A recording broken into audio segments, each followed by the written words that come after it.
Bertemu kembali. Jumlah pendaftaran masuk ke pendidikan prasekolah di negara ini menunjukkan peningkatan sebanyak 84% pada 2020, jauh lebih baik dari tahun 2009 iaitu sebanyak 67%. Situasi itu juga menjadikan sasaran KPM mencapai 91% pendaftaran menjelang separuh pertama 2023 lebih positif. Dalam melihat situasi itu, kita juga ingin melihat kepada cabaran pendaftaran prasekolah dan sama ada prasekolah di negara ini menawarkan persekitaran kondusif serta kurikulum yang berkesan. Dan untuk jam ini, saya nak terus bersama dengan pensyarah kanan Fakulti Pengajian Pendidikan UPM, Prof. Madya Dr. Tajul Arifin Sulaiman. Baik, Prof. Terima kasih kerana sudi bersama dengan Bulletin Awani pada jam ini.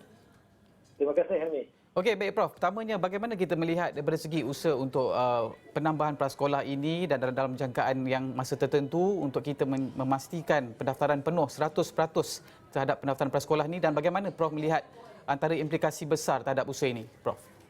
Alhamdulillah, saya nampak ini merupakan satu usaha pihak kerajaan yang sangat baik. Terutamanya dari segi meningkatkan keberadaan pelajar-pelajar prasekolah berada di pusat-pusat pendidikan prasekolah. Dan ini adalah antara matlamat kita dalam pendidikan prasekolah yang mana kita ingin menyuburkan potensi anak-anak kita ini supaya mereka terdedah dengan kemahiran-kemahiran asas dan juga nilai-nilai yang positif semasa berada di peringkat prasekolah. Okey, Prof, kalau kita nak menyentuh juga daripada segi fleksibiliti kurikulum ni, pastinya ada perbezaan daripada segi kawasan di bandar dan juga di kawasan luar bandar. Daripada segi pendekatannya mungkin agak berbeza, dan bagi Prof sendiri bagaimana Prof melihat situasi ini? Adakah perlunya kita wujudkan kelainan mengikut lokaliti ataupun mungkin budaya di kawasan tertentu? Kerana kita ingin faham juga keadaan kanak-kanak mungkin daripada segi penerimaan luar bandar dan di bandar mungkin ada perbezaan, dan bagaimana untuk kita nak mencapai keseimbangan daripada segi sudut fleksibiliti kurikulum ini, Prof? Baik, tepat sekali, Helmi. Apabila kita membincangkan berkaitan dengan pendidikan prasekolah, dan tentunya apabila kita melihat tentang bagaimana kita boleh melaksanakan pembelajaran secara fleksibel untuk kurikulum sama ada di sekolah di bandar ataupun sekolah di luar bandar. Dan konsep pembelajaran di prasekolah adalah pembelajaran secara bermain, pembelajaran secara meneroka, pembelajaran secara kontekstual, pembelajaran secara kerja buat, hands on. Ini semua membolehkan pelajar-pelajar anak-anak prasekolah kita meneroka alam sekitar dengan lebih luas lagi. Dan saya lihat apabila sumber pendidikan itu, sumber alat-alat pendidikan itu yang digunakan adalah sumber pendidikan setempat. Ini merupakan satu usaha yang baik dan kita amat menggalakkan sekiranya dapat guru-guru di prasekolah ini supaya mempunyai kreativiti yang tinggi untuk menggunakan sumber-sumber yang berada di sekitaran anak-anak murid itu. Jadi sekiranya itu berlaku, maka pembelajaran murid akan menjadi lebih berkesan, pembelajaran murid akan lebih bermakna kerana mereka menggunakan bahan-bahan yang memang wujud di persekitaran mereka.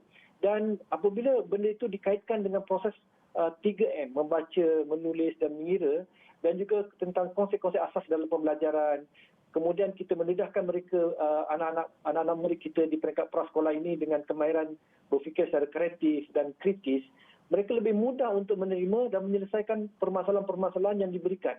Sebab barang-barang ataupun alat-alat bantu yang digunakan dalam pengajaran itu adalah barang-barang ataupun alat bantu yang sememangnya telah sedia ada dan mereka telah biasa dengan alat-alat tersebut.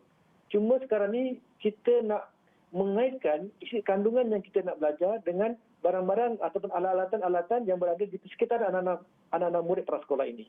Jadi sekiranya itu dapat dan sekiranya itu digalakkan dalam kalangan guru-guru di peringkat prasekolah untuk menggunakan alatan-alatan dan juga barangan-barangan pendidikan, barangan-barangan alatan-alatan di dalam pembelajaran kita ini, maka saya dapati bahawa pembelajaran itu akan lebih mudah lagi bagi anak-anak murid di peringkat prasekolah ini, dan seterusnya mereka boleh memahami konsep, boleh memahami kandungan yang disampaikan dengan lebih mudah lagi.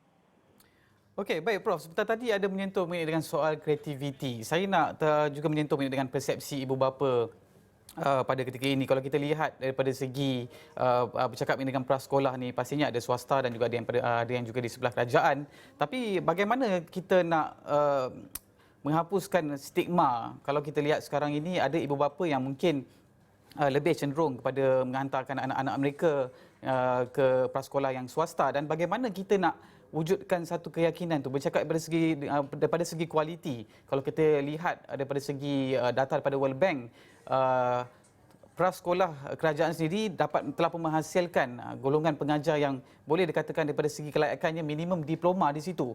Tapi bagaimana situasi ini kita nak buka mata ibu bapa di luar sana bahawa prasekolah kerajaan juga tidak kurang hebatnya sebenarnya, setanding dengan swasta?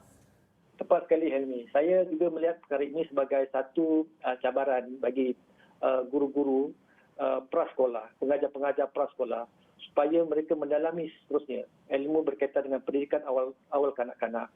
Dan sekiranya boleh, mereka mengambil atau memperkembangkan, memajukan diri mereka dengan mengambil contohnya diploma pendidikan prasekolah.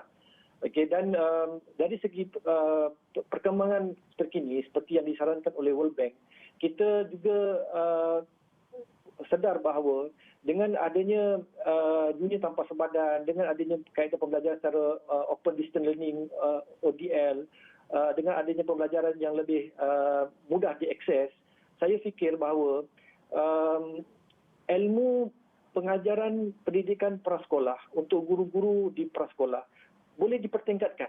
Kita boleh memperkembangkan ilmu-ilmu guru, dan juga kita boleh memberi ilmu dan juga kemahiran-kemahiran tertentu kepada guru dengan kaedah yang lebih mudah, lebih fleksibel, dan juga mereka boleh mengikuti pengajian di peringkat sijil, di peringkat diploma dengan lebih mudah lagi dengan adanya saluran-saluran yang lebih fleksibel pada masa sekarang.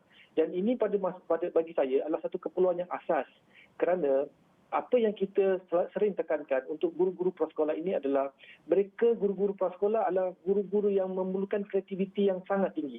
Tak kira lah sama ada mereka berada di sekolah swasta ataupun di sekolah kerajaan, kreativiti guru ini memang amat diperlukan dalam pengajaran, khususnya untuk prasekolah, yang mana murid-murid terdedah dengan satu kaedah pendedahan pembelajaran yang awal. Dan sekiranya mereka pendedahan pendidikan awal ini diberikan secara kaedah yang lebih kreatif, yang lebih menarik, yang mempunyai idea-idea yang pelbagai daripada guru-guru, saya pasti murid-murid ini akan lebih seronok, akan lebih gembira lagi untuk mempelajari isi kandungan tersebut. Sebagai contoh, Helmi, sekiranya mungkin kalau seorang guru itu mengajar berkaitan dengan ilmu sains sebagai contoh, apa salahnya kalau guru mengenakan kod seperti doktor contohnya, kod putih saja. Okey, carilah kod putih mana pun, okey, dan kita bertindak seperti seorang doktor ataupun seorang ahli sains untuk mengajar ilmu yang berkaitan dengan sains contohnya.